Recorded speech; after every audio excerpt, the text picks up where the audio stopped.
This by پاس سے فنکاروں، سیاستدانوں، سماجی کارکنوں، ماہرین تعلیم، ادبی شخصیات، صحافیوں، شاعروں، شہروں اور مختلف سیاسی جماعتوں کی جانب سے 6 نئی متنازع نہریں نکالنے کے عمل کے خلاف احتجاجی ریلی نکالی گئی، جو کہ مختلف مقامات سے ہوتی ہوئی پریس کلب پر پہنچی، جہاں مظاہرین نے دریائے سندھ پر نہروں کی تعمیر کے خلاف شدید نعرے بازی کی۔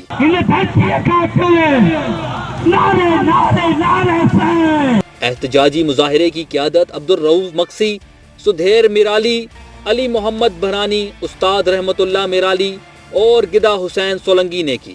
رہنماؤں نے کہا کہ وفاقی حکومت دریائے سندھ سے 6 نئی نہریں بنا کر سندھ کو بنجر بنانے کی ناکام کوشش کر رہی ہے اور چولستان کو پنجاب میں آباد کرنے کی کوشش کر رہی ہے، جس کی وجہ سے پورا سندھ سراپا احتجاج ہے۔